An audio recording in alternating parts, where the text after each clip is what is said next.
You're the coolest. No, you're the coolest. No, you're the coolest. No, you're the coolest. Okay, I'm the coolest. Yeah, I agree. Welcome to the BiFrost Bridge podcast, where this week we bridge the gap between iZombie and the gospel.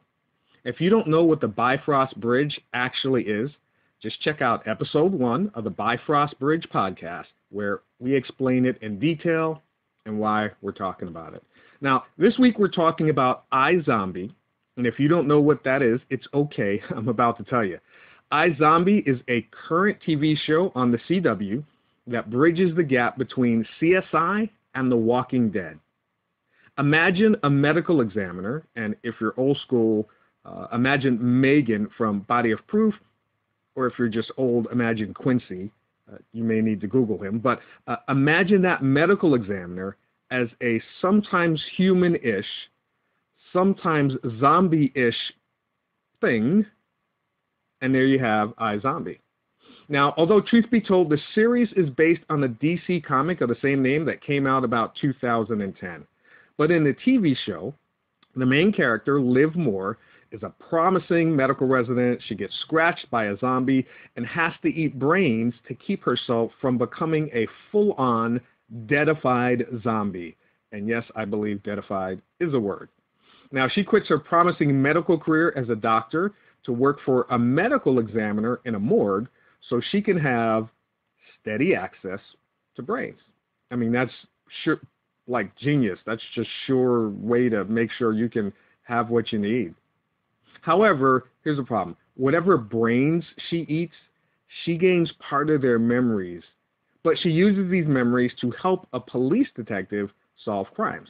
Now, she does all this while trying to live some semblance of a life, whilst trying to have a roommate, trying to figure out what's going on with her ex-boyfriend who she left because she was a zombie. And all of this she does realizing that she is not truly living. Now, CW hails this as like this generation's Veronica Mars, and if you need to, Google her. But to sum it up, here's the summary of iZombie. Liv is technically dead, but a little bit alive. She tries to help people as best as she can, but she can never live a truly full life. Now, this has a lot of similarities to what Christians believe. From God's perspective, humanity is not living and cannot live the fullest life they can have. All the burdens, the trials, all the issues we carry, all the hurt and pain we dole out on one another and receive from one another stops us from living life to the full. We're kind of like Liv in iZombie. We're trying to live some semblance of life, but not truly living and enjoying life. We're just making it from day to day. And if we ever do get to a point of living and enjoying life, because I realize there's a lot of people that say, hey, I love my life, I'm enjoying it. Yeah, we're doing great until some other person who is not living life to the full does something horrible or selfish or dangerous that impacts the life of those who are living life to the full or trying to do so. And Christians believe that God reveals through the Bible that he wants us, all of humanity, to have a full life, not only with him, but also with others around us as well.